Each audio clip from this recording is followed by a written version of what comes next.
Buenas noches, mi nombre es Gladys Lizana, bibliotecóloga del equipo de gestión cultural, investigaciones y ediciones de la Biblioteca Nacional del Perú. En el marco de la emergencia sanitaria, la Biblioteca Nacional del Perú procura cumplir con uno de sus fines esenciales, que es garantizar el acceso a la información y la cultura. Consecuentemente, rinde homenaje a la ciudad de Lima, en un entorno virtual con una serie de disertaciones sobre el origen y la historia de Lima, donde se dialogará con sus principales colecciones patrimoniales. A través de una mirada analítica se expondrá su importancia y también de el respeto, el aprecio al patrimonio bibliográfico, documental y hemerográfico del Perú. Todo esto constituye una parte vital del acervo documental y bibliográfico que custodia la Biblioteca Nacional del Perú. En esta primera sesión, denominada La Lima que encontró Pizarro, es un gusto contar con la participación de la licenciada Gilda Cogorno Ventura. Gilda Cogorno es licenciada en Bibliotecología y Ciencias de la Información por la Universidad Nacional Mayor de San Marcos. También estudió Historia en la Pontificia Universidad Católica del Perú y Arqueología Andina en el Seminario de Arqueología del Instituto Ribagüero. También Arqueología de Campo en el Instituto Alemán de la Universidad de Freiburg. Ha realizado excavaciones en Madre de Dios y en las huacas Pando y Tablada de Lurín en Lima. Nuestra invitada, la licenciada Gilda Cogorno, analizará su experiencia de investigación en torno a su libro La Lima que encontró Pizarro, donde nos llevará hasta los días en que el Valle de Lima era habitado por los Ichmas, pobladores del valle, antes que los incas y los españoles. Bienvenida, Gilda. Tiene usted 40 minutos para su exposición. Muchas gracias, Gladys, por la presentación. Saludo a Ezio Neira, director de la Biblioteca Nacional del Perú, y agradezco de manera especial al equipo de Gestión Cultural, Investigaciones y Ediciones, organizadores de esta disertación. Igualmente agradezco y doy las buenas noches a todas las personas que nos acompañan en la plataforma virtual.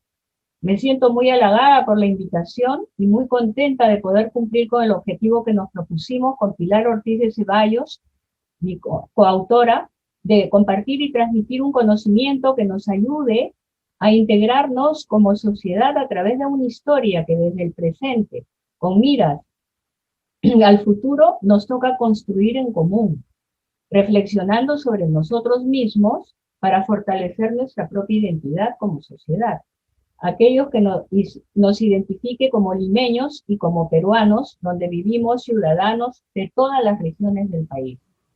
Hablando estimada Gilda, perdone, estimada, ¿sí? Gilda, ¿podría ponerse un poquito más atrás para que se le vea mejor a usted? Un poquito más atrás. Sí, así es, ahí. Ya, yo me ya, perfecto. Ya. Perfecto. Hablando de encuentros, la Lima que encontró Pizarro tuvo la suerte de encontrar a Catalina Loman, quien ha logrado facilitar la lectura del texto. Y también encontró a Susana Venegas, realizadora de las acuarelas que iré mostrando a falta de fotografías del siglo XVI. Encontrarnos esta noche también es motivo para felicitar a la Biblioteca Nacional, que a pesar de la pandemia que nos afecta, manifiesta su resiliencia al usar tecnologías que hacen posible reunirnos virtualmente en forma colectiva en un momento propicio, cuando dentro de pocos días celebraremos los 486 años de la fundación de la capital de la nación y estamos próximos al bicentenario de la independencia. Pasando al tema que nos convoca, la exposición que he organizado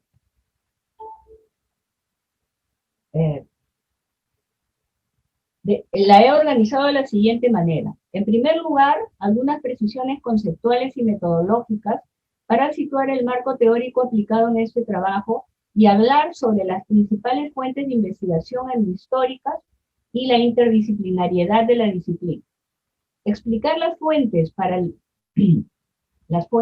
público que acude a la Biblioteca Nacional es una de las razones por las que hoy me referiré a ellas, por ser la institución que las resguarda. Mencionaré la importancia de los servicios bibliográficos y documentales en bibliotecas y archivos, para lo que significa para las investigaciones. Luego, haré una presentación de los ICHMA, la sociedad que ocupaba este territorio a la llegada de los españoles. Mencionaré brevemente su procedencia, su organización sociopolítica, su ideología religiosa, como ente unificador social.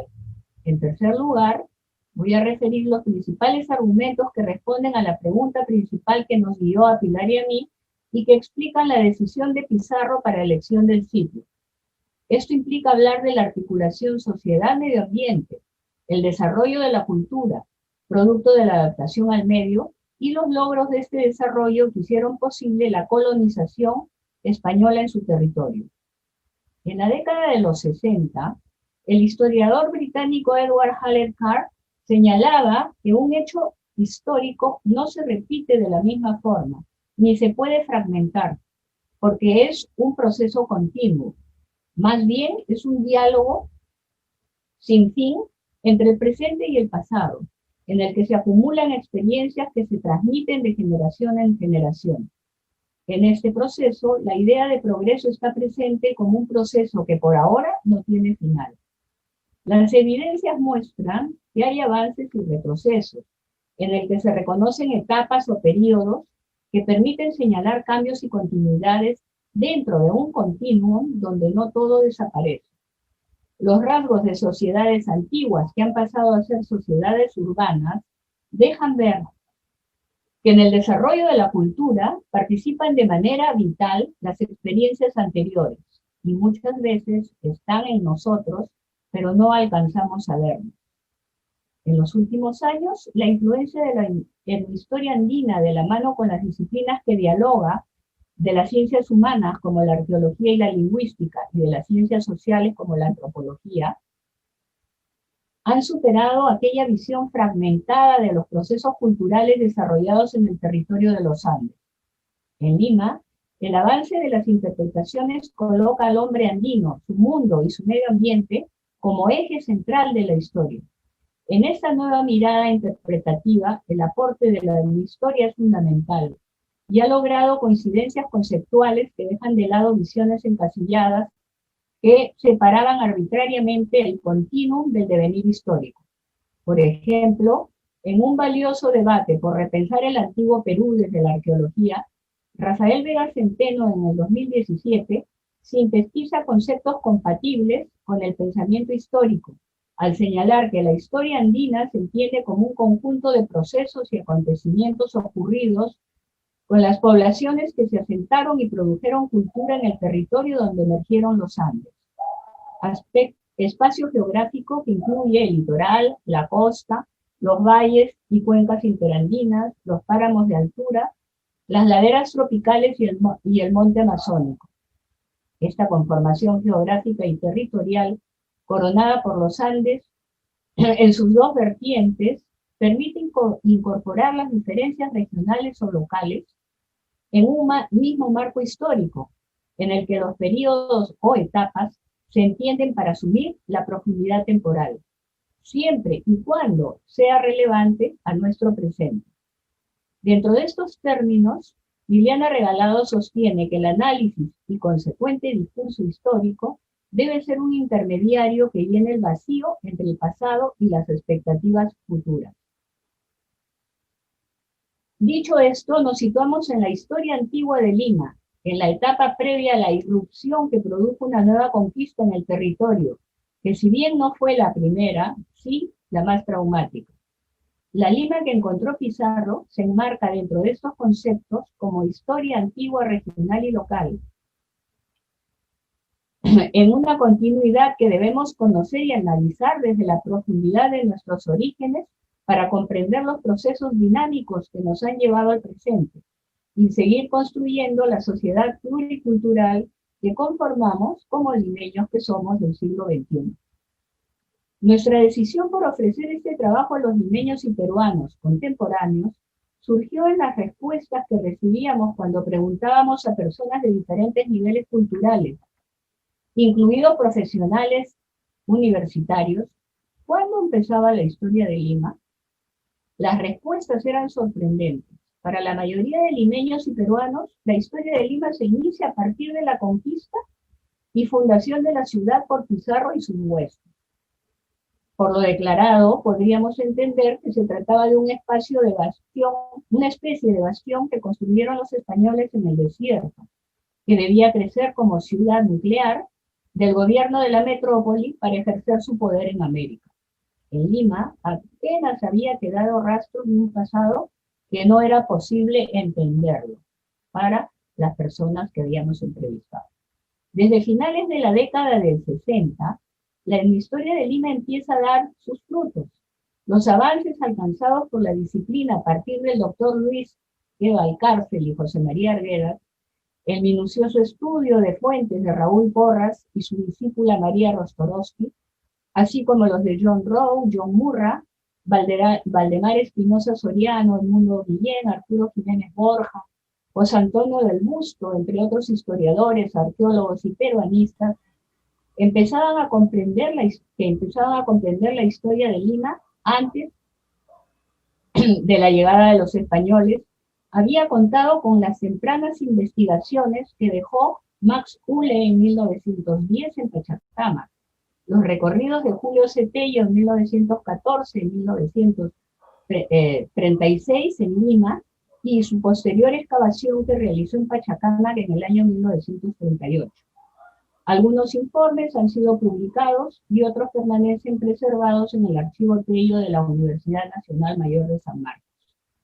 También las excavaciones de Alfred Kröber y Gijón y Caamaño en 1925 en Maranga, la historia de la arqueología de Lima de Monseñor Villar Córdoba en 1935, y más adelante las excavaciones realizadas en los valles de Lima por Luis Stumer, publicadas en el 53 y 54, colaboraron en la construcción de sólidos cimientos para las futuras generaciones de investigadores del pasado en Lima.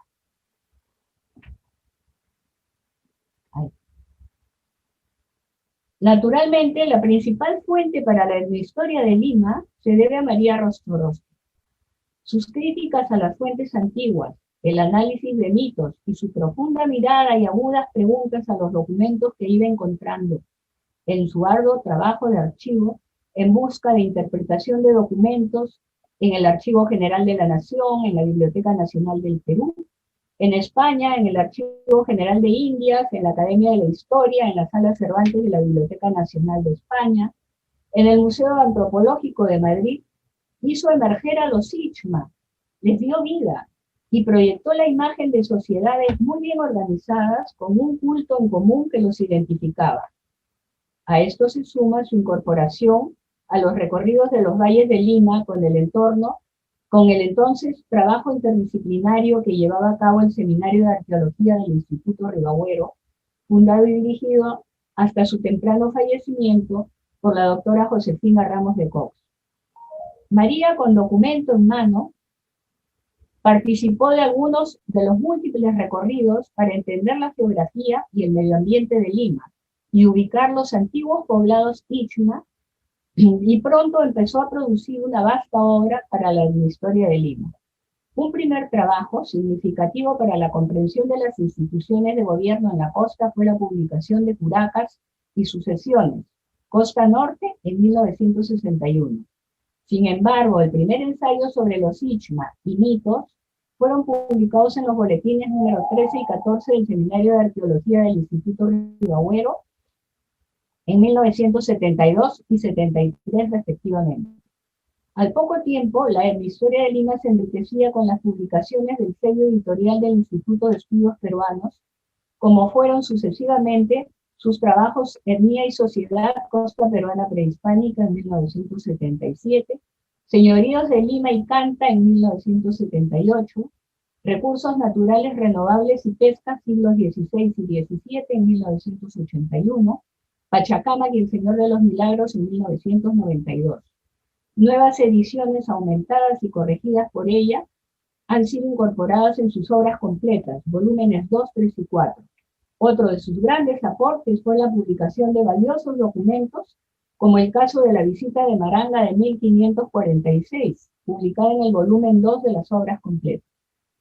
Otros aportes de la etnohistoria que desde los 70 han servido de derroteros en las investigaciones interdisciplinarias sobre la organización de las sociedades antiguas andinas, y sus instituciones políticas y económicas como curacangos, unus, guarangas, su cosmovisión, religión, cultos y mitos, uso de tipos, comunicación, saberes sobre medicina y tecnologías, han sido los eruditos trabajos de Franklin Pease, Frank Salomon, Susan Ramírez Orton, Luis Millones Santagadea y en los últimos años Martí Persinen, Marina Zuluaga, José Carlos de la Puente y muchos investigadores que, abreviando, cito solo algunos relevantes sobre temas puntuales, como el de Raúl Adanaque sobre los curacazgos de Lima y Lurín, el curacazgo de Rurincancho de Juan Fernández Valle, datos demográficos de Paul Charney, Hugo Pereira sobre quipus en Pachacamac,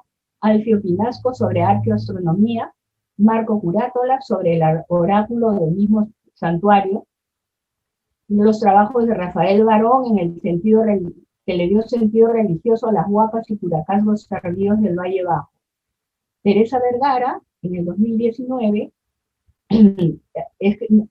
los primeros trabajos de Teresa Vergara fueron sobre actividades indígenas y aportan nombres de pequeños curacazgos desconocidos o poco conocidos en estos valles.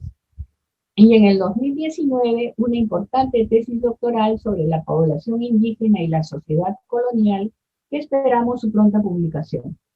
Desde otras disciplinas que han aportado datos relevantes a la historia, están los trabajos del lingüista Alfredo Torero y Rodolfo Serrón Palomino. Pasando a las fuentes arqueológicas, en publicaciones de artículos, libros y en informes de campo en las últimas décadas, se han multiplicado los estudios de sitios de los periodos tardíos de los valles de Lurín y Rímac, que aportan datos para la verificación de la información en la historia. En el Valle del Rímac, Guillermo Koch y Luis Felipe Villacorta trabajaron en Puruchuco y Ate. Koch excavó en el cementerio de Puruchuco e investigó sobre la rebelión inca. Luis Felipe Villacorta obtuvo resultados de los Ishma en esta zona y le valió para interpretar a los curacas del Rímac, los palacios de élite y los urnos inca. Julio Abanto se interesó por los Ishma en Lurigancho. En Cajamarquilla excavaron Rafael Segura y Rafael Valdés y elaboró una exhaustiva tipología cerámica y un trabajo muy importante de indicadores climáticos y eventos del Niño en la costa central y en Pachacamac. Los proyectos de Huaca Santa Cruz y Tres Palos de Mercedes Cárdenas, los proyectos de Lucenia Carrión y Rafael Vega Centeno y equipo de arqueólogos en Parque Las Leyendas, Pedro Espinosa en Mateo Salado, los sucesivos proyectos de la Universidad Católica en la Huaca 20, así como las investigaciones de Miguel Cornejo y el curacazgo de Cacahuasi, y la vinculación entre el curacazgo Huaca y Pachacamac, y las investigaciones de Luisa Díaz Arriola sobre los Ishma de Armatambo y también sobre la territorialidad Ishma, son solo algunos de los últimos aportes en el Valle del Rímac. Para el Valle del Lurín existen muchos trabajos arqueológicos por la presencia de Pachacamac y por ser la ruta transversal del Capacñán, Pachacamac y Auyos Jauja. Me limitaré a los proyectos de mayor envergadura, como el de Izumi Shimada en 1993 y el interdisciplinario realizado por este investigador con Rafael Segura, María Rostorowski y Hirokatsu Watanabe en la Plaza de los Peregrinos de Pachacamac. Los proyectos actuales dirigidos por Denis Pociescot y su equipo de arqueólogos en las murallas, en las pirámides con rampa, en la laguna de Urquihuacha, y actualmente en la isla de Cabillaca frente a Pachacamac, lo mismo que los dirigidos por Peter Ekho, de carácter arqueológico y etnohistórico, y el proyecto de Pachacamac, ex proyecto Lomas de Lurín, a cargo del profesor Krzysztof Makowski y sus alumnos de la Universidad Católica. Finalmente menciono el importante proyecto Capacñán del Ministerio de Cultura en el tramo Lurín-Jauja, con resultados muy significativos de los investigadores que participan en los diversos tramos, que publican los resultados en la revista que lleva el mismo título. En especial, la visión del que fue director del Capacñán, Giancarlo Marcone, sobre la territorialidad de los valles de Lima y sus poblaciones. No puedo dejar de mencionar valiosos aportes sobre urbanismo en Lima de los arquitectos Santiago Aburto, José Canciani, Juan Gunter y el arquitecto Carlos Williams. Es bueno recordar que para iniciar cualquier investigación, el primer paso es recurrir a las bibliotecas y archivos, consultar bibliografías a través de los catálogos de biblioteca y de instituciones especializadas, empezando por la Biblioteca Nacional, que se ocupa de resguardar el patrimonio bibliográfico. Antes del desarrollo de la informática, e incluso hasta ahora la consulta del boletín de la Biblioteca Nacional, la revista Fénix, los índices que publicó el doctor Raúl Rivera Serna sobre parte de los manuscritos de la sala de investigaciones, eran de vital importancia, así como los índices de otros repositorios. También había que acudir en busca de artículos en revistas especializadas, colecciones fotográficas, mapas y planos. Hoy, gracias a la tecnología, las cosas van cambiando con los catálogos en línea y la digitalización cada vez mayor de antiguos repositorios para que estén plenamente al alcance del investigador. Hoy, debido a la pandemia, podemos valorar el beneficio de la tecnología que nos permite trabajar en casa y comunicarnos desde cualquier parte del mundo. Cuanto más podrá avanzarse en el futuro con las posibilidades que ofrecen las búsquedas bibliográficas, la producción virtual en bases de datos que contienen artículos de revistas y también libros, y de fácil acceso o de libre acceso a través de la web, situación que era inimaginable antes de los 90. Bueno, con todo el bagaje mencionado y después de ver el poco conocimiento sobre la historia de Lima, la pregunta de investigación que nos surgió a las autoras de la Lima de este trabajo fue casi espontánea. ¿Por qué Pizarro escogió Lima para fundar la ciudad capital? La respuesta más difundida en los textos de historia era la importancia del puerto del Callao, por ser la única vía de comunicación con la metrópoli y otros lugares lejanos de América. En un primer momento, Pizarro tuvo la idea de tomar Pachacamac como asiento y trasladarse de Jauja. Lo menciona Porras, pero los barcos tenían dificultades porque no había un puerto propicio. Sí, el puerto era muy importante por tratarse de una pregunta específica, había que volver la mirada a las fuentes antiguas e interrogarlas en ese sentido. Debo declarar que la consulta de dos fuentes fueron sustanciales.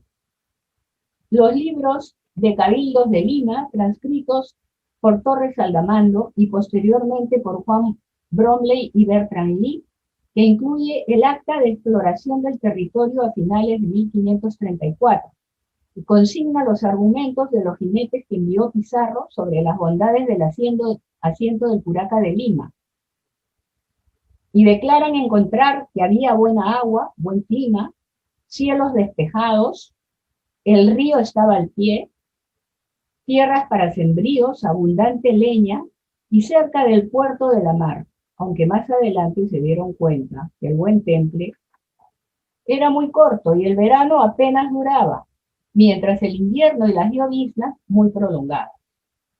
Estos fueron algunos de los argumentos. Analizaremos y veremos también otras razones que convencieron al conquistador sobre el traslado de la capital desde Jauja. La gran obra es el manuscrito de Huarochirí, fuente primaria por excelencia, de tradición oral recogida por Francisco de Ávila y publicada en 1608, cura doctrinero de Huarochirí, que nos da las pautas sobre las migraciones desde Yauyos y Huarochirí al Rímac y Alurín, y de otros movimientos poblacionales entre los diferentes pisos ecológicos y el desarrollo de la cultura que integró a los istmos. La riqueza que encierra es inagotable sobre mitos, estructura social, tecnologías y muchos otros aspectos de la cultura andina de Lima. No obstante, relaciones, descripciones geográficas y crónicas de los siglos XVI y XVII, así como viajeros del XVIII y XIX, despertaron su curiosidad y dejaron testimonios orales que recogieron acompañados de sus propias observaciones. Mencionaré brevemente lo más relevante para la historia antigua de Lima. En el siglo XVI, entre las relaciones de los conquistadores, Miguel Estete, entre los primeros que llega a Pachacamac con Hernando Pizarro, entre las cosas curiosas que relata está el temblor que sintieron en Armatambo, cosa que preocupó grandemente a los indígenas porque se trataba de un castigo que venía de las fuerzas del dios Pachacamac por motivo de la invasión. También las crónicas de Mena, Pedro Sancho de la Hoz en 1534, Gonzalo Fernández de Oviedo en el 35 y sus exquisitas descripciones sobre la riqueza natural del mar, Juan Ruiz Arce en 1545, Pedro Cieza de León, quien describe las habilidades hidráulicas de los Ichma, que sabían subir y bajar las acequias de las laderas según el flujo del cauce del río por motivos estacionales. Pedro Pizarro, en 1571, Juan Cristóbal Calvete de la Estrella, Cristóbal de Albornoz en 1581, que nos habla sobre las huacas del Rímac y de Pachacamac y sus correspondientes oráculos, y las eruditas descripciones de José de Acosta. Esto es una muestra de otras fuentes también importantes. Los cronistas del 17, de interés para Lima, como Reginaldo de Lizárraga en 1605, Pedro León Portocarrero, el judío errante, que tiene una precisa descripción del paisaje de Lima, Garcilaso de la Vega en 1609, José de Arriaga en 1621, Antonio de la Calancha en 1638, nos habla de religión, diversidad de cultos. Bernabé Cobo en 1639 escribe la fundación de Lima. Si bien Huamán Poma de Ayala en 1615 escribe su famosa crónica, solo estuvo de paso por Lima, pero su crónica es imprescindible para acercarnos a la comprensión del pensamiento andino. Los diccionarios y gramáticas, como los de González Holguín, Ludovico Bertonio, y un anónimo publicado por el doctor Cerrón Palomino hace muy poco, al que se le atribuye autoría al jesuita peruano Blas Valera, ayudan en la toponimia y en la comprensión de conceptos de una y otra cultura. Muchos otros tipos de documentos de archivo, publicaciones publicados posteriormente de informes de visitadores de la primera etapa y de la etapa de extirpación de idolatrías, ofrecen testimonios de los propios indígenas, sus creencias, sus prácticas de culto y rituales. Informes de corregidores, como el del corregidor de Huarochirí, don Diego de Dávila Briceño, publicado por Jiménez de la Espada, aportó un excelente mapa, fuente de información gráfica de suma utilidad, que grafica la comprensión geográfica e hidrográfica de la época y hace contrastes de lugares con los datos del manuscrito de Huarochirí. Asimismo, da el nombre de las guarangas que fueron concentradas en los pueblos de las reducciones que él manejó. Tal es el caso de la mencionada visita de Maranga del 46 por su propio encomendero Nicolás de Rivera el Mozo, que trae datos tan importantes como conocer la composición política de autoridades y el nivel de importancia social que tenían los pescadores, que su curaca principal, Yanachuki, estuvo presente en la visita con el curaca de Maranga. Los pleitos de indígenas entre ellos y pleitos de indígenas con los españoles por los abusos cometidos por agua y tierra. Los testamentos de indios, entre ellos el propio testamento de Taulichusco, hallado y transcrito por Guillermo Loman Villena y analizado por María Rostorowski. Desafortunadamente, mucha de la información gráfica se perdió a finales del siglo XVI en un incendio provocado en el archivo del Cabildo por interesados descendientes de un encomendero, y se perdieron con ello también mapas y planos valiosos. Entre la documentación de viajeros y científicos para el estudio de Lima podríamos citar en primer lugar a Vandelier, Middendorf y Hutchinson. No obstante, hay otros que en conjunto nos han dejado la enorme dimensión del urbanismo limeño antiguo, con minuciosas descripciones de conjuntos arquitectónicos que encontraban y anotaban semejanzas, diferencias y arraigaban cronologías. Por ejemplo, Adolf van der Leer describe los conjuntos de estructuras de Magdalena y Maranga, Armatambo y Pachacamac. El propio Charles Darwin desembarcó en el Callao e hizo minuciosas observaciones de la composición del acantilado en Bellavista. También valiosas informaciones de Juan Jacobo von Schule, Ernest Middendorf y sus descripciones de Maranga, aunque erróneamente la llamó ciudad de Huaca. George Squire describe las huacas de Limatambo que ya no existen, o las minuciosas descripciones de Thomas Hutchinson, y en 1872 publicó 2 Years in Perú en 2 tomos. Sus observaciones en el viaje del Callao hacia Lima Centro lo llevaron a recorrer esta zona, de la cual dejó un plano de gran detalle descriptivo de monumentos donde se puede observar hasta los puquios que quedaron del antiguo humedal. Quedan muchas fuentes en el tintero, pero debemos pasar al relato de la historia misma que, gracias al legado de tantos investigadores desde antiguo, hoy podemos responder a nuestra pregunta sobre lo que encontró Pizarro en Lima. Los Ichma fueron los limeños que encontró Pizarro. En el territorio que hoy ocupa nuestra ciudad, en gran parte construida encima de la que existió hace 500 años, habitaba esta población compuesta de grupos independientes de ayllus y parcialidades que empezaron su migración entre los 800 y 900 años de Cristo. El mito menciona a un héroe mítico de nombre Tutaiquire, que bajó con sus huestes por las quebradas de Sisicaya, río Lurín, y Mama en el río Rímac, y dominó a los pobladores que vivían en ella. Abierta la ruta, algunos ayllus dejaron sus tierras de las serranías de Yauyosí, Huarochirí, y emprendieron la migración, ocupando un territorio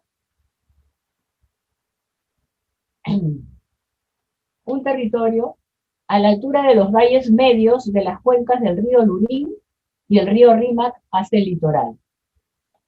Estas poblaciones se desplazaron o se integraron a los descendientes de las antiguas poblaciones de la cultura lima. Según el lingüista Alfredo Torero, habrían hablado la lengua chinchay, lengua derivada del quechua originario del Yauyos. Los grupos estaban organizados políticamente como curacazgos, mayores y menores. Tuvieron una organización política interna jerarquizada igual, pero heterárquica entre curacazgos. Se relacionaban unos con otros mediante el parentesco, los intercambios y la reciprocidad. En Lima no llegaron a formar un estado central jerárquico. Tampoco manejaban un concepto territorial de trazo rígido, sino disponían de pedazos de tierra dispersos dentro del valle y en diferentes pisos ecológicos, denominada territorialidad discontinua por los especialistas, según la capacidad de negociación del curaca con los curacas de otros lugares y según la necesidad de tierras para la producción de bienes. En cuanto a la propiedad de la tierra, en la costa, el curaca no era dueño de la tierra ni de los recursos ecológicos, pero los distribuía entre la gente sobre la que ejercía poder. Más bien administraba la tierra y la mano de obra necesaria y controlaba el agua para la producción de bienes, incluso en lugares fuera del curacazo. El fundamento de la riqueza estaba en la mano de obra, en consecuencia los productos que se obtenían.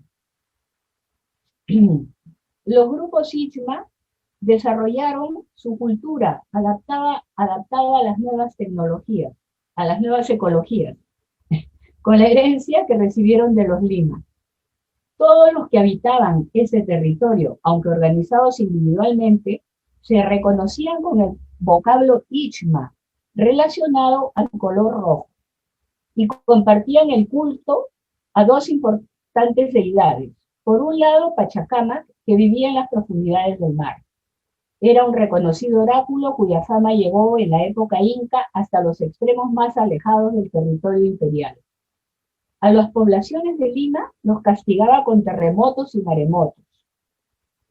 Su santuario permanece en el mismo lugar desde la época de los Lima. María Rostorovsky sostiene que posiblemente el nombre original de la deidad fue el de Ichma, y los incas lo sustituyeron por el de Pachacamac. La otra deidad de la dualidad era Pariacaca, deidad del agua, de las lluvias, de los truenos, del relámpago, es decir, del agua continental. Habitaba al otro extremo del mar, en la cumbre del nevado que lleva hasta hoy su nombre, al pie de una extensa laguna. Castigaba mediante inundaciones y huaicos que arrasaban pueblos a su paso. Se hacían peregrinaciones locales y regionales a estos santuarios y se llevaban ofrendas a las deidades. También celebraban rituales con grandes banquetes, donde se bebía mucha chicha, música, danza, y era el único espacio de libre tránsito para los diferentes ayllus en que no se ejercía violencia en la ruta.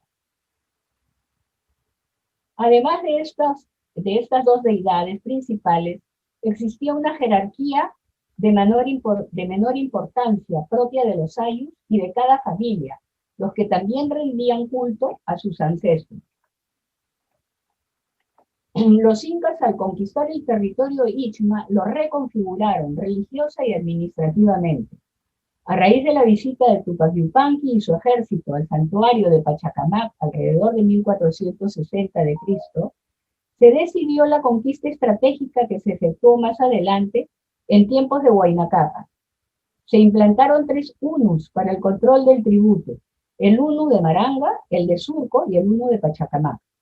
A diferencia de otras conquistas, en Lima los incas dejaron a los Ichma con su organización, pero por encima nombraron autoridades religiosas cusqueñas y administrativas cusqueñas, vinculadas entre ellas por parentesco, que administraron las tierras y el agua para asegurar la producción de bienes y, sobre todo, el tributo. Cuando llegaron los españoles por primera vez a Lima, el curaca Taurichumbi, pariente de los de Surco y de Lima, era el encargado del curacazgo en Pachacamac. Empezando a argumentar los motivos que tuvo Pizarro, nos vamos a referir a los aportes del medio ambiente limeño. La sorprendente variedad del medio ambiente limeño fue una de las poderosas razones para la decisión que tomó Pizarro.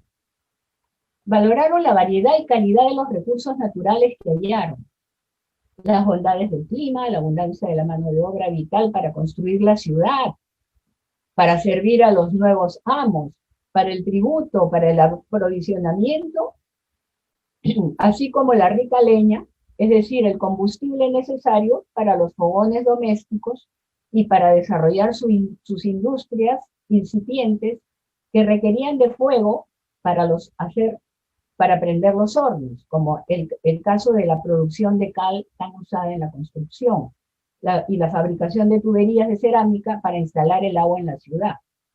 Más adelante, el clima les resultaba benigno comparado con los inviernos europeos, porque no llovía, y la temperatura no era extrema, aunque pronto se dieron cuenta de que la humedad lo hacía insano, declaraban, y producía males que afectaban a la respiración.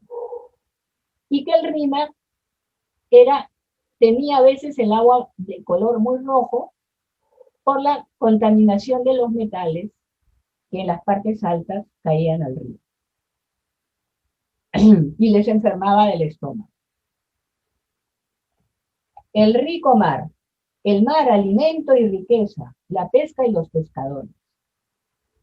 En crónicas tempranas, como la de Fernández de Oviedo, que escribió en 1535, menciona la riqueza de especies marinas para el consumo y afirma: estos pescados de acá son más sanos que los de España.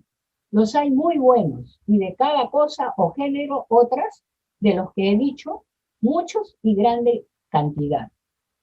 Y además especifica las habilidades de los pescadores, que pescaban con redes y anzuelos.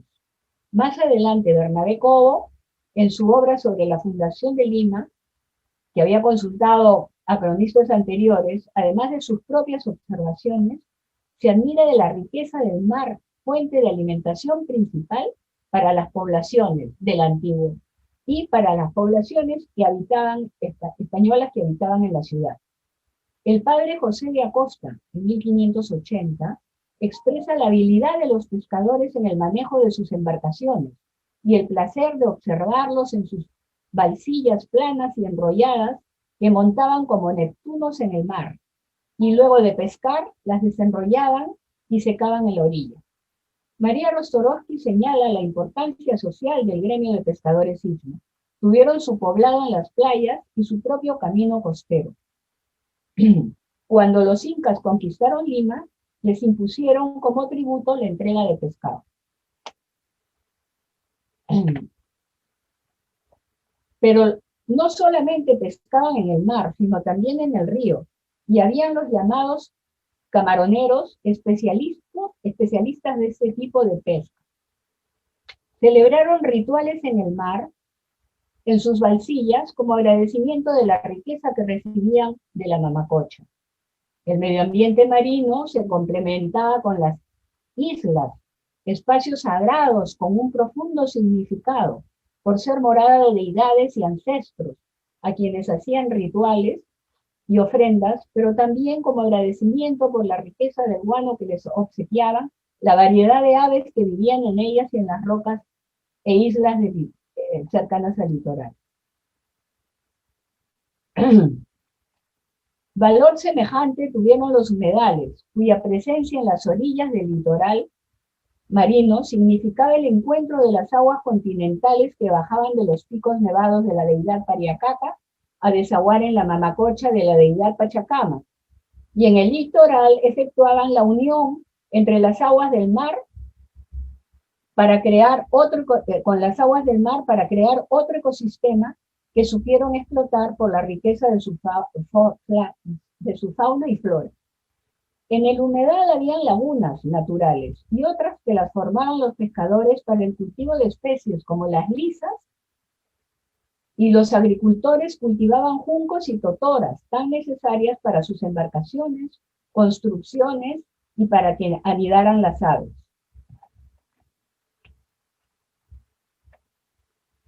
Lima era verde, sí, era verde, difícil de imaginar, un paisaje diferente al de la Lima de hoy, pero que podemos rescatar. Estamos a tiempo.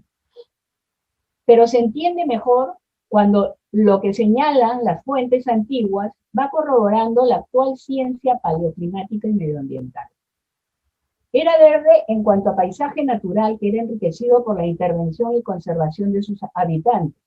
El verde de las lomas que rodeaban a los valles de Lima, las muchas arboledas que conformaban bosques de algarrobos, chincales y otras especies nativas de muchos lugares de la planicie y en las laderas de las colinas o cerros bajos, y los tupidos y abundantes cañaverales y juncales que crecían en las orillas de los ríos. Las lomas fueron un verdadero milagro del desierto, enriquecida y complementaba los recursos de subsistencia de los pobladores ichma y de pastores que en relaciones de reciprocidad e intercambios con diferentes pisos ecológicos bajaban desde otros pueblos de la sierra en tiempos de sequía para alimentar a sus animales. Este fenómeno era posible por la llegada de las densas neblinas y brumas que surgían de la evaporación de las aguas frías del mar, que se condensaban y caían en forma de garúas, humedeciendo la tierra que creaba este bello ecosistema. Un ejemplo de ellas fueron las pampas de Amancaes, tan mencionadas en la literatura colonial, y la tan conocida flor bautizada con ese nombre. Los cronistas mencionan que el tiempo de lomas empezaba a finales de abril o principios de mayo y se prolongaba hasta noviembre. 8 meses de verdor enmarcaban el paisaje de Lima.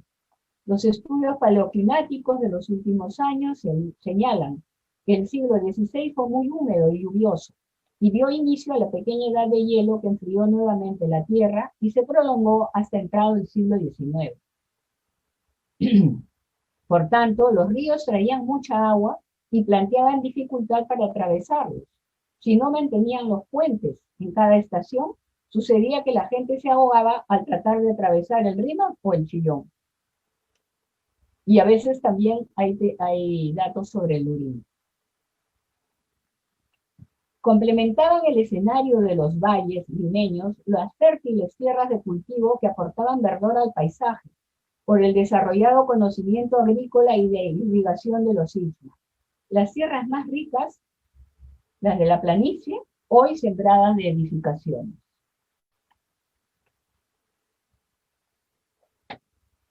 Una cuestión que tuvieron presente los exploradores del valle fue la presencia de una gran población. Eso les aseguraba la mano de obra para levantar la nueva ciudad, los productos de las tierras y de las minas, que era lo que más les interesaba. Las investigaciones de noble David Cook y las de Paul Charney sobre aspectos demográficos de los curacados de Lima, hacia 1525, dan una población entre 180.000 a 208.000 habitantes. El descenso demográfico fue uno de los mayores golpes que sufrieron las sociedades istmas como consecuencia de la conquista occidental en Lima. Las nuevas enfermedades y la explotación de la mano de obra se encargaron de diezmarlo. Ahora hablaremos un poco de las tecnologías y de las habilidades de los Ichmas. Los Ichmas fueron expertos constructores de la costa porque desarrollaron habilidades propias, pero también adquirieron el conocimiento de sus antecesores. El urbanismo Ichma tuvo otro sentido distinto al urbanismo occidental. Se planificaban centros poblados para élite, que se encargaba del culto de las deidades y la administración de las tierras, del agua, de la producción y de los tributos para la reciprocidad y redistribución. La ubicación de estos centros poblados o urbanos coincide en la mayoría de los casos con la cercanía a puntos de encuentro de canales o cerca de bocatomas principales, pero guardando la distancia de acuerdo a la topografía para evitar ser afectados en caso de inundación. Centros de élite de esta naturaleza habían varios en el Valle del Rímac. Fueron, por ejemplo, la urbe de Maranga, en lo que hoy es el Parque de las Leyendas, con más de 50 pirámides reubicadas del antiguo desplazamiento de la ocupación Lima en la actual universidad, en el actual terreno de la Universidad de San Marcos y aledaños. Contaba con una muralla de la época inca que encerraba una construcción de élite, como lo hicieron en Puruchuco, y de ella salían los caminos que se conectaban a la red interna y externa de la ciudad estudiada por el arquitecto Canciano. Los conjuntos de Mateo Salado y el de Macatampu, que ya no existe, y al oeste el conjunto de Guantille en la Magdalena con 5 pirámides. Al centro de la planicie, 13 pirámides del Linatambo, del Curacalgo de Huatca, en Lince, con Santa Catalina, hoy desaparecidas, y más adelante el complejo Orrantia, formado por 12 pirámides, de las que sobrevive Guayamarca. Al este de lo que hoy es Ate, el conjunto de Puruchuco, con la zona residencial de élite, emplazado en un lugar estratégico de control de caminos que conectaban con la sierra y control de las principales bocatomas, las de Ate y Surco, en el río Rímac. Al sur de la planicie, el gran complejo de Armatambo, desaparecido casi en su totalidad. En el Valle del Lurín, la extensa ciudadela de Pachacamac, centro religioso de los Ichma, y santuario, donde los incas construyeron la pirámide del Sol delante del antiguo templo Ichma y de cara al mar. Los centros poblados para la gente común eran sencillos y rústicos, generalmente ubicados en las laderas de los cerros o al término de las chacras, para poder entregar el tributo correspondiente al centro administrativo que le correspondía. Habían aldeas de pescadores en el litoral y aldeas de agricultores cerca de sus chacras. Lima no hubiese sido habitable sin la red de canales que trasladaban el flujo desde el río por toda la planicie. Fue la razón por la que Pizarro y sus huestes se instalaron prontamente en el lugar. encontraron una infraestructura hidráulica de bocatomas, canales y acequias que trasladaban el flujo desde la fuente principal en el río hasta su destino final en las chacras. Los canales, en perfecta jerarquía, conformaban un tejido en red que prestaba aguas de uno a otro canal o acequia. El conjunto incluía reservorios en la parte baja de la planicie para asegurar el agua. Esta infraestructura permitió a los españoles contar con agua y adaptar como red urbana en el trazo y adaptar los canales en el trazo de la nueva ciudad y seguir utilizando el sistema original para el campo. Esta tecnología hidráulica también la aplicaron para extraer agua de los humedales y de los fuquios en diferentes sectores del territorio. Tampoco hubiesen podido hacer mucho sin la red de caminos que construyeron los Ichma, sus antecesores, y que fueron ampliados por los incas. De cualquier lugar de la planicie se podía llegar hasta el Cusco, hasta Quito o a la selva.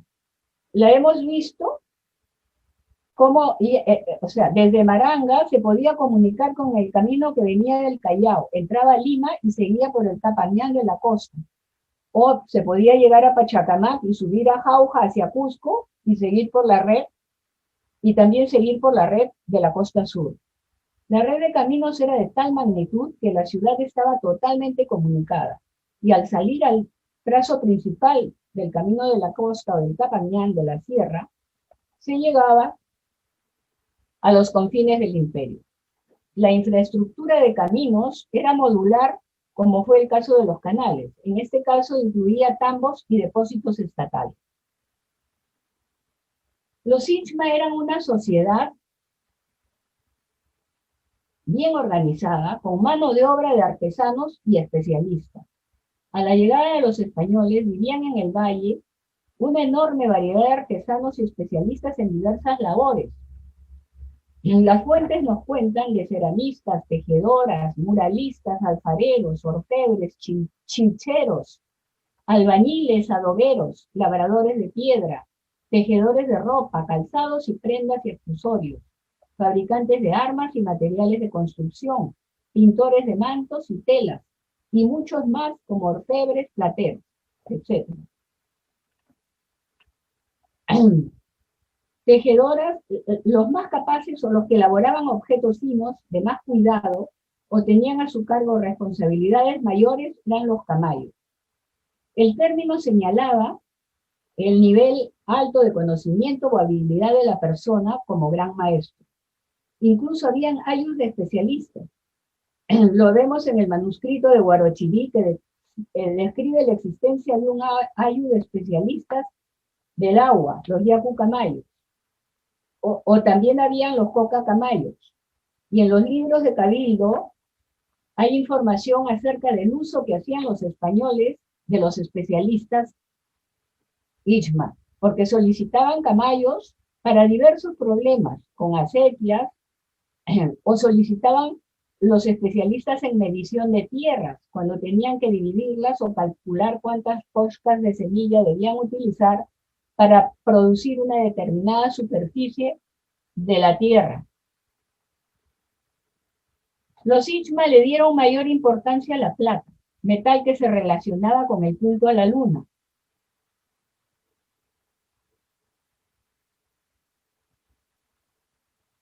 A la mamacocha y al mar. Contrario a los norteños, los Ichma fueron sobrios en sus adornos por ser una sociedad muy laboriosa, dedicada más bien a producir para las exigencias del enorme tributo que pesaba sobre ellos. Primero, la presencia del gran santuario de Pachacama, que exigía mucha producción para su abastecimiento, y que en la época inca, parte del tributo iba hasta el Cusco. El encuentro. Narraremos esa parte que es vital para la comprensión de lo que sucedió en esos momentos.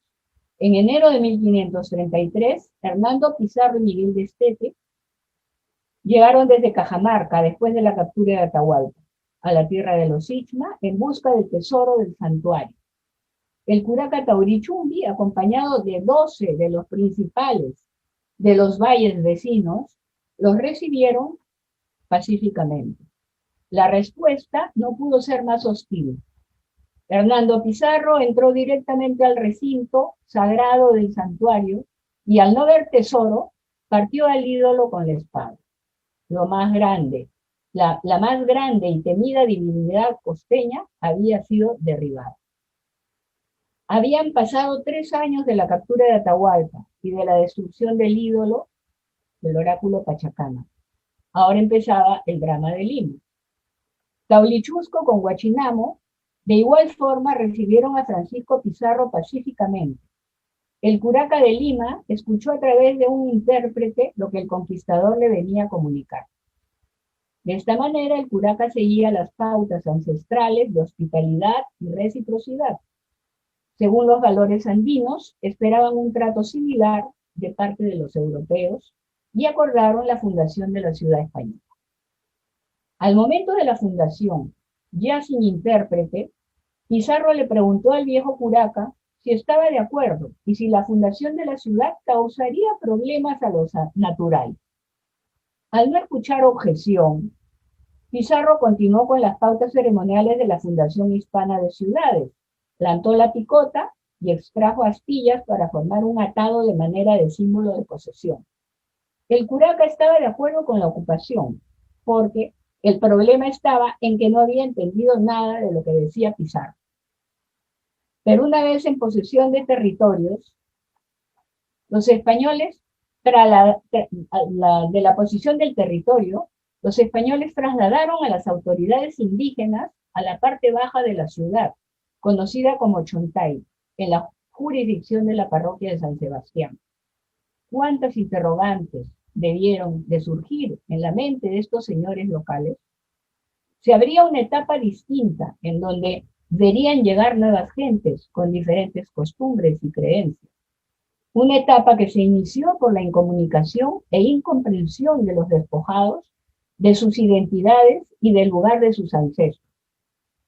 Es el drama de toda conquista, entre los vencidos, parafraseando a Natal Bachtel en el título de su libro sobre la culturación, y los que subyugan en una conquista sin importarles comprender la cultura que han despojado y sin conocer el medio, que es como empieza la destrucción que tanto cuesta recomponer. De todas formas, no hay vuelta atrás. Habrá que aprovechar lo nuevo y lo bueno para seguir adelante en una nueva etapa de desarrollo y progreso.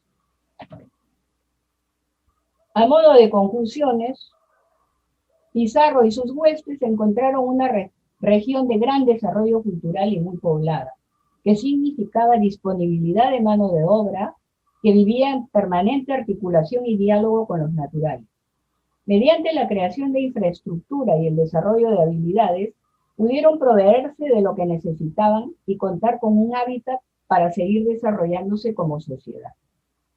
Podríamos decir, en un idioma muy llano, que los españoles encontraron en Lima la mesa servida. Si tenemos la convicción que provenimos de alguna parte y que vamos a algún lado, la Lima que encontró Pizarro llena un vacío vinculado estrechamente a esta creencia.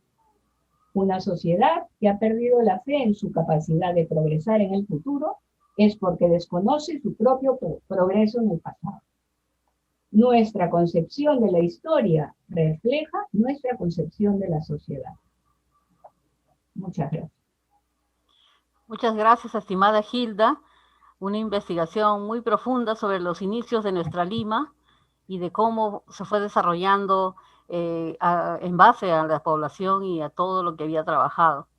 Bien, tenemos muchos saludos. Tenemos saludos de La Libertad, de Huanchaco, de instituciones peruanas diversas, de Barrio Seguro, del Ministerio de Interior, de Villa María del Triunfo, de la Universidad de San Marcos, entre otros. Hilda, hay algunas preguntas, a ver, vamos a compartir. Por ejemplo, dice, ¿qué factores principales decidieron que Lima sea definida como capital del Perú?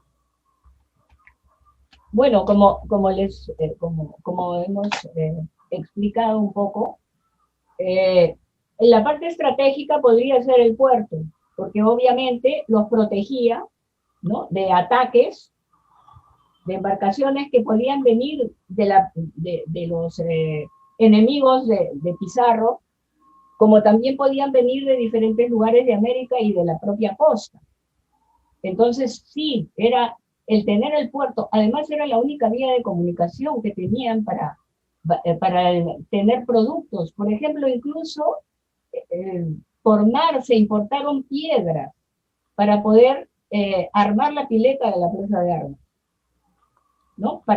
¿no? Y cuando ya el medio ambiente se había agotado en Lima, o había, digamos, la producción agrícola se había agotado, ya no era tan rica por la misma destrucción que se estaba dando del medio ambiente, entonces se traía por barco alimentos desde otros valles, desde Chancay o desde el sur, de Chincha, de Cañete, o sea que el puerto era muy, muy necesario.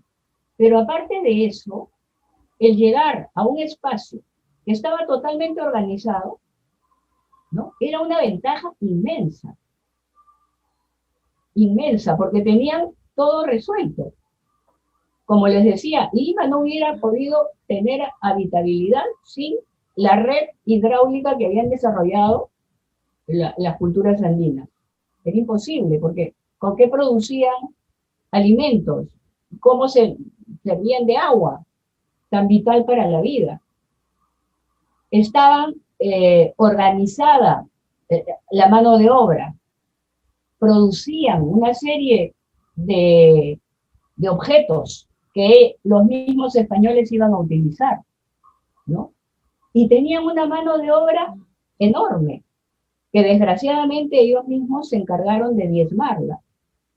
Pero así todo, conseguían y traían gente de otros valles y al final en Lima la gente, los antiguos habitantes, fueron la mano principal de obra y de servicio en las casas de estos señores. Aparte del trabajo de minas, ¿no? Y de todo lo que ya conocemos a través de toda la historia andina del Perú, ¿no? Así que había muchos motivos, realmente, muchos motivos de medioambientales, sobre todo por la calidad de las personas que habitaban, el conocimiento que habían desarrollado, ¿no? Y fue muy conveniente para ellos. Por eso se asentaron muy rápido. Muy bien, muchas gracias. Sí, la verdad es que son varios aspectos que se desarrollan justamente en esta investigación, en los inicios, ¿no?, de la fundación de nuestra ciudad de Lima. Otra pregunta está relacionada con las huacas. Preguntan, ¿por qué sobreviven más de 500.000 de huacas en toda la ciudad? Bueno, en toda la ciudad, en realidad, más de 300 elementos constructivos no se han podido inventariar, porque los demás han desaparecido. Y no solamente han desaparecido por la fundación, porque en los primeros años de la colonia también reutilizaban los adobes de las huacas para sus construcciones. Pero lo más lamentable ha sido el siglo XX. En la expansión de Lima y el crecimiento de urbanizaciones, se dio prioridad al terreno. Entonces, con ese fin, las huacas se destruían porque además la gente no comprendía qué cosa era. No comprendía que detrás de ellas estaba la vida y la historia de los seres humanos que habían habitado en esta región, sino las veían como estorbos, en realidad, ¿no? Se usaban de basurales, en fin, se cobijaban elementos de mal vivir, entonces a los vecinos tampoco les convenía tener huacas. Y ese fue la mayor destrucción del patrimonio, se dio en el siglo XX. Porque claro, también en el XVI sí se dio, pero la población era menor. El problema fue el crecimiento de la ciudad. Muy bien. También, por ejemplo, cuando vemos el desarrollo de toda la investigación y las fuentes documentales que usted ha expuesto, ¿qué importancia tiene, por ejemplo, leer los documentos, por ejemplo, las actas, los cabildos, que nos permiten ver la fotografía del momento, ¿no? Exactamente. Es la fotografía del momento y han recogido muchas de las historias orales de los antiguos pobladores, ¿no? Al no tener el sistema de escrituras que nosotros tenemos, porque ellos tenían otros sistemas de comunicación, pues estos documentos, estas fuentes antiguas, nos proveen de un montón de datos que no los hubiéramos podido tener de otra manera, porque una de las ventajas que hemos tenido para la investigación histórica precisamente es contar con la escritura y con publicaciones. En Lima llegamos a tener nuestras propias imprentas y acá también, sobre todo la imprenta ¿cómo se llama? Del Canto, se encargó de imprimir vocabularios, gramáticas y algunas fuentes de cronistas. Entonces, es muy valiosa la información, incluso hasta en documentos que uno no se imagina. Siempre vamos a encontrar datos de toda índole. Yo recuerdo, por ejemplo, que me impresionó mucho cuando encontré en un juicio de los hacendados de la zona de la Legua, un planito hecho así muy rústico de todo el sistema de Puquiales, porque ya en esa época ya los humedales se habían retirado hacia las partes bajas del litoral, en el Callao, en la punta, en todo eso. Pero en los tiempos muy antiguos, hasta todo el subsuelo era de humedal en la Legua y muy próximos a la zona de Maranga. Entonces, conforme pasaba el tiempo, ¿no? Se fueron contrayendo y afloraban siempre el agua subterránea por puquios. Esos puquios eran motivo de pleitos enormes de los hacendados del momento, pero también nos está dejando ver cómo pudieron ser útiles para los habitantes de la zona de Maranga, que por lo alejados que estaban de la fuente del río, ellos en la distribución de canales eran los últimos en recibir agua. Porque primero estaban los de Ate, los del canal de Surco que llegaba hasta Chorrillos, después venía el de Huatca, que era una especie de refuerzo entre el canal del Surco y el último, el de la Legua, para darle agua a la zona de Magdalena y una parte de Maranga, y darle agua también a la zona de Lince y de San Isidro. Y la zona misma de Maranga era la última en alcanzar las posibilidades de agua. Entonces, para ellos tuvo que ser muy útil la presencia de Puquiales. Y eso aparece en un documento como de 200 páginas y al final estaba ese mapa.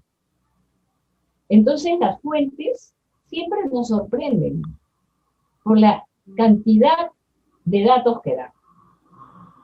También por las fuentes, por los libros de Cabildo, me enteré cómo se había incendiado el archivo del Cabildo, donde se perdió el primer plano que había sobre el reparto de las aguas en la ciudad. Me hubiera sido interesantísimo.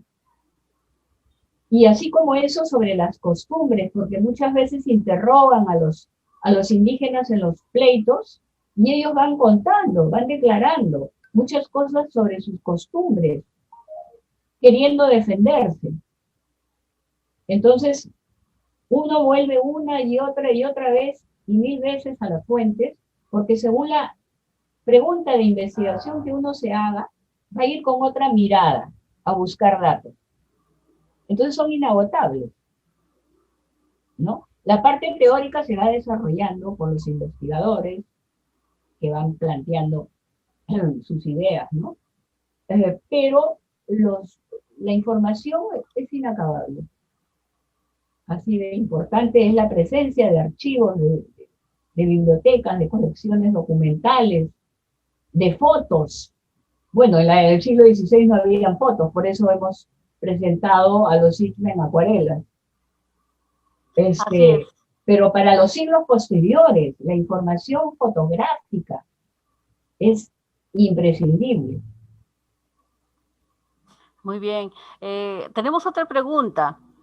¿Cree usted que nuestro país hubiera sido otro si la capital se hubiese instalado en Jauja? Y es probable que no hubieran tenido tantos recursos, de acuerdo a la forma de plantear sus ciudades los españoles, ¿no? Era bastante difícil estar lejos del mar. Era muy difícil. Por lo que les he explicado, porque era el medio de comunicación. De ahí llegaban las noticias de fuera y salían las noticias. El hecho de estar en Jauja ya era todo un problema. De tener que trasladarse y cómo controlar esto, un puerto estratégico.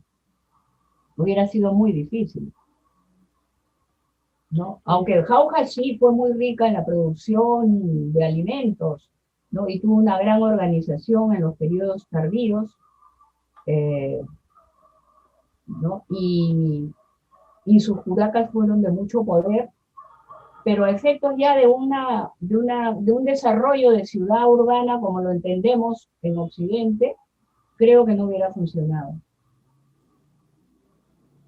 Así es. También, bueno, hay muchos comentarios y, por ejemplo, Edgardo Salinas le agradece por ayudar a preservar la historia de nuestros antepasados para las futuras generaciones. Es muy importante señalar esto porque, por ejemplo, estamos conociendo detalles de cómo las personas, los ichpas, por ejemplo, de esta época, eran bien organizados y cómo trabajaban por el bien común, ¿no? Y entonces esta forma de organización fue muy bien vista por los españoles que vinieron justamente a querer instalarse aquí. Estamos encantados con su investigación, estimada Hilda. Sabemos que Lima pues tiene muchas vertientes temáticas para investigar y este es el inicio de este ciclo de conferencias justamente con estos aspectos que hicieron que los españoles se decidieran instalar la capital del Perú en Lima. Nosotros estamos muy agradecidos por toda su dedicación y sobre todo por el aporte que significa esta investigación y hacemos voto pues porque esté ampliamente difundida esta obra, su libro, ¿no? La Lima que encontró Pizarro, que justamente detalla todos estos temas y nos ayuda a comprender mejor esta etapa de nuestra historia. Le agradecemos, Hilda, y agradecemos a todas las personas que nos acompañaron en el conversatorio. Les recordamos también que la Biblioteca Nacional del Perú desarrolla una programación cultural virtual atendiendo las necesidades de estos tiempos. Asimismo, les recordamos continuar con las medidas sanitarias de prevención. Esta sesión y todas las de este ciclo de conferencias se están grabando y se colgarán próximamente en las redes sociales de nuestra institución, como Facebook, YouTube y en nuestro podcast. Muchas gracias por su participación a todos. Muchas gracias, Hilda, por todo lo que nos estás transmitiendo y seguramente será un hilo de un empiezo de otra investigación más y muchas lecturas. Y también agradecemos a todos los participantes por Facebook y que tengan todos ustedes muy buenas noches. Muchísimas gracias, Gladys. Muchísimas gracias por todo el apoyo que me han dado, por la oportunidad de llegar al público y agradecer a ese público que nos ha acompañado esta noche en la plataforma. Así es que me despido con todo el agradecimiento y las buenas noches. Buenas noches. Adiós.